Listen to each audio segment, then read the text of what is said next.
Hi there everyone, today I'm going to tie a fly that's called grey thread. It's a very classic Danish seatrout fly. It's not very difficult to make, and it doesn't take a lot of materials. First of all, one of the things that's characteristic about this fly is we're going to use some of these chain beads for eyes. Then we're going to use some grizzly marabou, some dubbing with some flash in it, and then finally a nice grizzly feather, and well, that's about it. As you can see, I've made quite a big bundle of tying thread here. That is to attach my eyes correctly. So I'm gonna attach these two eyes here by tying cross turns over here, and every now and then I'm gonna tie thread underneath these eyes, because that is going to ensure that everything is nice and tight. And also, one of the things you need to watch out for here is the tendency for your thread to break, which these eyes can do, like they just did mine. So just to ensure that everything is in place, I'm going to take some super glue here, just put a small amount on this, not on your fingers but on your thread, and just take a few turns while pulling with this, and then your eyes is going to be fastened completely securely. Good.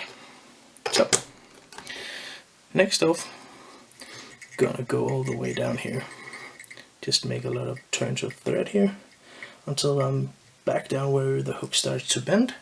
And there I'm gonna take a couple of marabou feathers here, just making sure I find two that is suitable. That one was not very good. This one looks okay.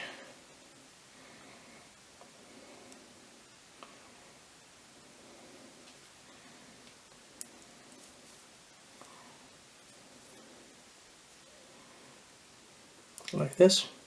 Tying these down here, making sure they're nice and safe.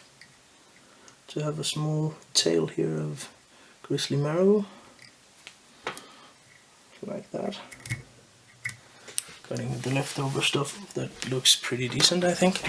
And then what we need to do is we need to tie in some rib. I'm just gonna use some monofilament here in something around 0.20, something like that. This is very important, because this is going to make sure your hackle stays in place, and this will generally add 10 trouts to the lifetime of the fly, so use that.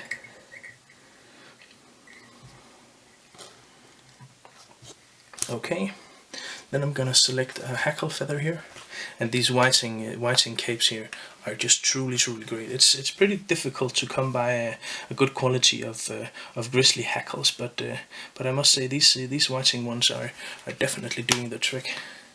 Taking one of these, and there is an enormous amount of hackles here on here as well, like this. I'm gonna take this and I'm gonna tie this down in the tip, so that when I turn my hackle, I'm gonna get the right tapering of the fly all the way towards the eyes. It's gonna be thin down here towards the tail, and then it's gonna gradually be thicker and thicker all the way up along the body of the fly, which ensures that my fly looks how it should in the water. I just found a drop of super glue, and of course I had to dip my finger in that. I'm sorry for that, but well, boys will be boys, you know.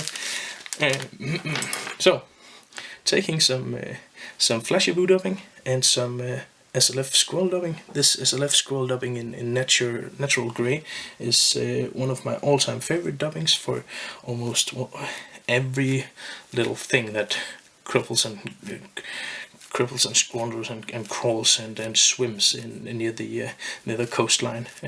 It really has a lot of nice a bit longer fibers that is different to all the shorter fibers. So it has a lot of contrast and gives a lot of life and realism, if you can talk about realism in a fly like this. The reason why this fly is so effective and why it's been around for so long is because it's one of those patterns that basically looks like nothing but can be anything.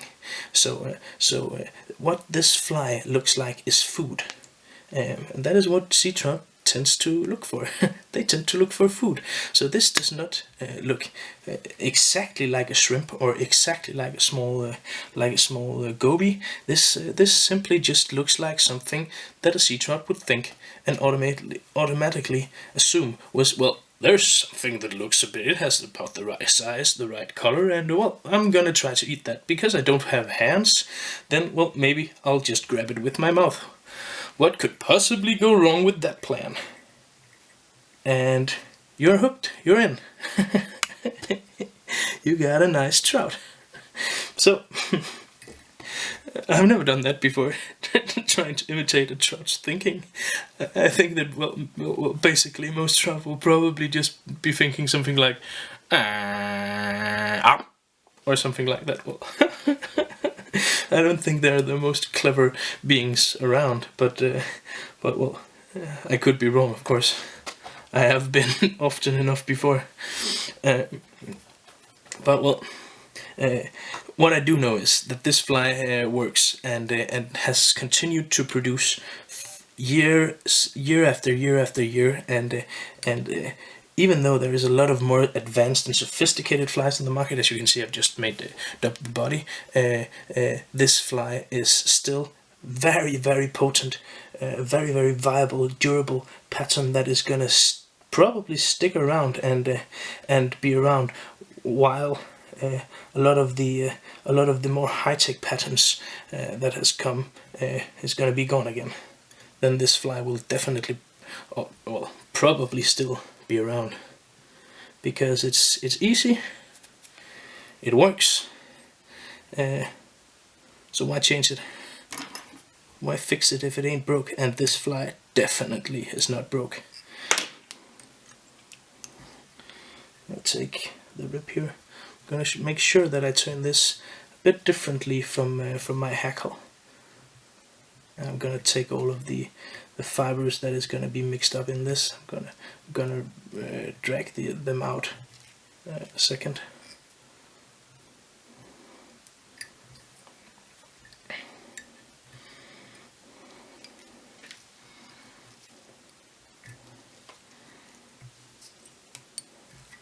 Like that. Cutting off my rib here, and just to hide my thread here, where I've tied everything down, I'm just gonna add a bit more dubbing. That. Going all the way up here to the head, making a very small, very nice little head. Whip finish. When I did this before, this video before in Danish, what happened was I forgot the ribbing, and as I was talking, making the video, I started to brush it with the dubbing brush, and the hackle broke, and because I had no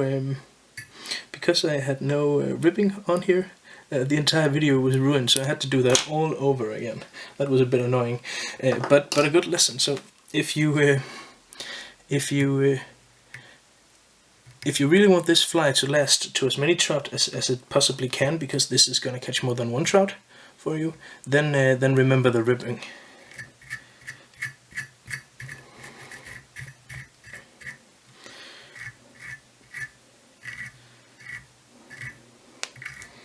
This is a deadly pattern. This is a size 6, and it's good in size 8 and size 6, and probably also size, I've used it in size 8 as well. Like that. Just see it from the side, yeah. There you go.